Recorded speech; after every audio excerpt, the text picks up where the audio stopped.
हरे कृष्णा प्रभु। तो जी आजकल हम देख रहे हैं इंडिया की एक आज टॉप न्यूज़ चल रही है, उसके अंदर जो है अतुल सुभाष नाम का एक बेंगलुरु से एक इंजीनियर है, उसने सुसाइड कमिट कर लिया है।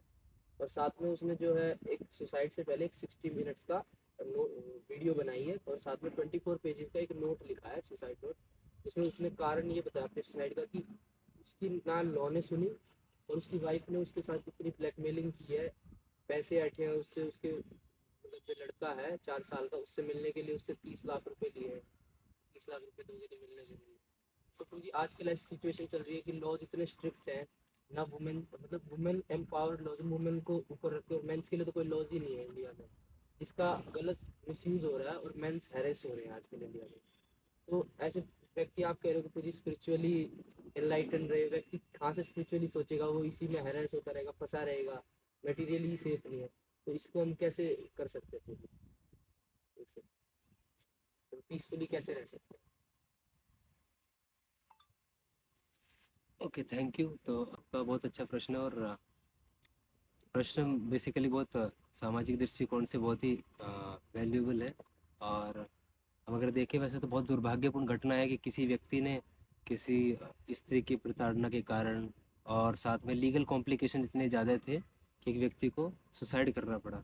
ऑफ कोर्स, जब आप ऐसा ही बोल रहे हो, इंडिया की टॉप न्यूज़ चल रही है, तो इसमें बहुत सारे रिफ्लेक्शंस भी आएंगे सोसाइटी के लीडर्स के द्वारा।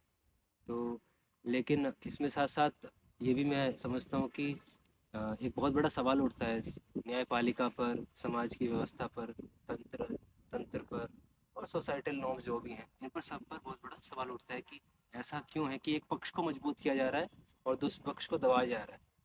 तो ऑफ कोर्स, मैं ये तो नहीं कह सकता अभी, क्योंकि मैं पूरा फुल इसको डिटेल्स में मुझे पता नहीं है और कौन ज़्यादा दोषी है और कौन कम दोषी है।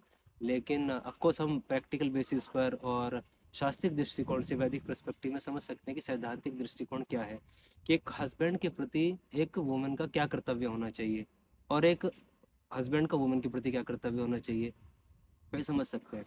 जैसे आपका प्रश्न है, आपके प्रश्न के हिसाब से अगर समझे तो आज का पर्सपेक्टिव ओनली वुमेन को लेकर है। तो अगर देखें हम वैदिक पर्सपेक्टिव के अनुसार, तो मुझे जो एग्जाम्पल्स याद आ रहे हैं, वो 4 एग्जाम्पल अभी याद आ रहे हैं। जैसे आप देखेंगे, मदर सीता थी, माता सीता, वो बहुत डिवोटेड थी रामचंद्र के प्रति, सरेंडर और सबमिसिव थी। और साथ में महाभारत में एक नल और दमयंती कहानी आती है, वो भी बहुत सरेंडर थे एक दूसरे के प्रति। तीसरा, अगर देखोगे तो सावित्री और सत्यवान की कथा आती है। और चौथा, आपको महाभारत में एक और पता चलेगा कि जो बहुत महत्वपूर्ण, ये भी एक एग्जाम्पल है, वो है गांधारी और धृतराष्ट्र का। तो इस प्रकार से अगर आप देखेंगे, तो ये चारों एग्जाम्पल्स दिखाते हैं कि कैसे एक वुमेन को सबमिसिव रहना चाहिए अपने पति के प्रति, राइट। तो एक अगर वैदिक पर्सपेक्टिव के अनुसार एक और चीज़ ये भी देखें कि जो पत्नी होती है, वो अर्धांगनी होती है पति की, मतलब आधा अंग, वामांगी, ऐसा बताया गया है, आधी होती है, राइट। तो यही एक दूसरे के पूरक होते हैं। तो अब इसमें एक महत्वपूर्ण ये दृष्टिकोण हमें प्राप्त हो गया। लेकिन हम आज के समाज में देखिए वुमेन की क्या स्थिति है। वो देखिए, आज औरत का स्वभाव हो गया पुरुष के अनुसार, ये पुरुष जैसा स्वभाव हो गया है। और जिसके कारण, पुरुष का स्वभाव होने के कारण क्या होता है कि समाज में वैल्यूज़ बहुत कम हो रही हैं। वैल्यूज़ के कारण क्या हो रहे हैं, सेपरेशंस हो रहे हैं, डाइवोर्सेस हो रहे हैं। ये सारी स्थिति पाई जा रही है समाज में। और साथ में अगर देखें, ये तो है ही है। दूसरा, स्थिति के अनुसार अगर डिस्कशन करेंगे, तो क्या है कि एक पति को क्या होना चाहिए, मुखिया होना चाहिए, मेन व्यक्ति फैमिली का।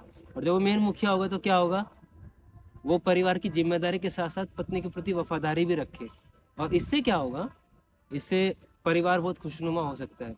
और क्या खुशनुमा कैसे, क्योंकि अगर वो अपनी रिस्पॉन्सिबिलिटी सही से करेगा तो पत्नी भी क्या करती है, सही से सेवा करती है अपने पति की। इस प्रकार से एक फैमिली इंस्टीट्यूशन बड़े अच्छे से चलता है। लेकिन आजकल क्या है कि स्त्री भी प्रतिस्पर्धा कर रही है अपने पति के साथ में, और पुरुष भी स्पर्धा स्पर्धा में है। तो इसके कारण क्या है कि साथ में क्या है, ना तो कोई कमिटमेंट है, ना कोई कोऑपरेशन है, ना कोई रेस्पेक्ट है, ना ही कोई रिस्पॉन्सिबिलिटी है। ये सारी चीज़ें नहीं है। इसके कारण क्या है, व्यक्ति जो फैमिली सिचुएशन वो नहीं चल पा रहा है। और साथ में जो रही कसी कसर है, जो रेस्ट ऑफ द कसर छोड़ी हुई, वो किन्होंने छोड़ दी, टीवी सीरियल्स ने छोड़ दी। टीवी सीरियल में क्या हो रहा है आज देखोगे, तो उसके कारण क्या है कि एक वुमेन को सेंस ऑब्जेक्ट की तरह दिखाया जाता है, राइट। और दूसरा जो पुरुष है उसको एटीएम की तरह दिखाते हैं, एनी टाइम मशीन। हाँ, तो इस तरह से क्या होता है, व्यक्ति इसी तरह में घूम रहा होता है, eating, meeting, sleeping and defending, इन 4 चीज़ों में ही लगा होता है। हाँ, तो इसके कारण क्या है कि संसार में आध्यात्मिक जो शांति है वो नहीं है, और साथ साथ में मानसिक असंतोष के कारण क्या है, व्यक्ति के जीवन में डिप्रेशन आता है, होपलेसनेस है, और सुसाइडल थॉट्स आते हैं। और फिर आप जैसे लॉज की बात भी कर रहे हो, तो लॉज में क्या होता है कि अभी आपने बताया कि मेंटेनेंस के लिए हैवी चार्जेस है, ऑफकोर्स है, लॉज है ऐसे कि अगर वुमेन नहीं साथ में रह पा रहे हैं तो women can take maintenance charges from the man, तो ये भी एक प्रेशर आ जाता है। और रही बात जो आपने इक्वेलिटी की बात की, ऑफकोर्स हम आज इक्वेलिटी के दौर में देख रहे हैं, इक्वेलिटी की बात करते हैं, लेकिन इक्वेलिटी कहाँ है जब आपकी लॉज ही नहीं है, है ना। और ऑफकोर्स इक्वल तो हो ही नहीं सकते, क्योंकि वुमेन का साइकोलॉजी डिफरेंट होती है, पहला पॉइंट।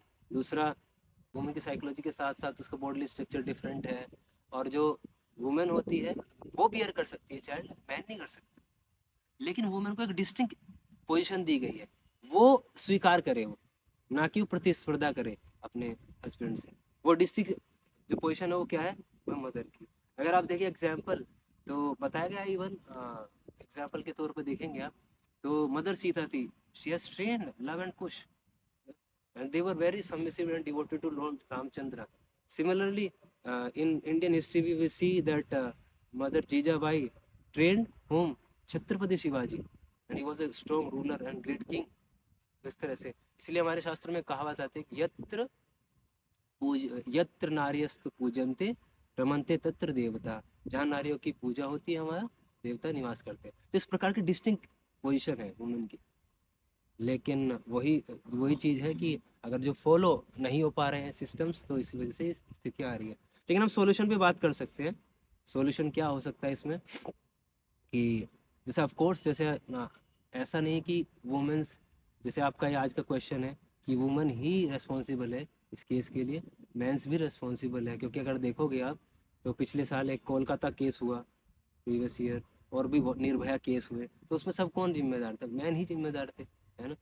तो तो इसलिए बहुत ज़रूरी है कि एक बहुत महत्वपूर्ण जो एजुकेशन सिस्टम, जो वैल्यू एजुकेशन सिस्टम होना चाहिए वुमेन्स के लिए भी, वो बहुत ज़रूरी है। और जैसे आप देखें, शिक्षण और प्रशिक्षण ये बहुत ज़रूरी है, इसके लिए, दोनों के लिए, ऑफकोर्स मैन एंड वुमेन के लिए। मेंस के लिए देखिए, अगर वैदिक एज में क्या होता था, गुरुकुल्स होते थे, और गुरुकुल के कारण क्या करते थे वो लोग, है ना, गुरुकुल में होते, गुरुकुल में शिक्षा दी जाती थी मैन के लिए, और वुमेन को ट्रेनिंग देती थी उनकी मदर। तो ये चीज़ थी, तो इस वजह से क्या करते थे फिर सब लोग, है ना, सही से ट्रेंड हो पाते थे, है ना। और दूसरी स्थिति में अगर देखो कि ये तो पहला पॉइंट अब हमने बताया सॉल्यूशन के। दूसरी स्थिति है कि हर एक व्यक्ति अपनी रिस्पॉन्सिबिलिटी जाने कि मैन की क्या रिस्पॉन्सिबिलिटी है एंड वुमेन की क्या रिस्पॉन्सिबिलिटी है। और तीसरा जो वैदिक पर्सपेक्टिव में प्राप्त होता है वो वुमेन के बारे में होता है कि women were protected firstly under their father, then their husband, and then their grown up children. तो ये तीसरा पॉइंट हमें प्राप्त होता है, ठीक है। और चौथा अगर हम इसमें समझ सकते हैं कि जो वुमेन के बेसिकली प्रोटेक्शन में, या बेसिकली इस पर्सपेक्टिव में समझे कि there should be strong reformation in the laws. जैसे एक बार वो चला गया था, मी टू, कि जब वुमेन्स के प्रति अत्याचार हो रहे थे, तो अभी मैन टू भी चलाया जा सकता है, हैशटैग मैन टू, कि मेंस के ऊपर भी अत्याचार होते हैं। तो इस प्रकार से मुझे मुझे लगता है कि कुछ सॉल्यूशंस हो सकते हैं जिसमें हम कुछ केसेस को कम कर सकते हैं। मैं तो कह रहा हूँ कि सॉल्यूशन हो सकता है 100% ना सक्सेसफुल हो, लेकिन क्या हो सकता है, एटलीस्ट कुछ केसेस कम हो सकते हैं, ठीक है। तो इस प्रकार से I hope I satisfy your query. Thank you, Hare Krishna.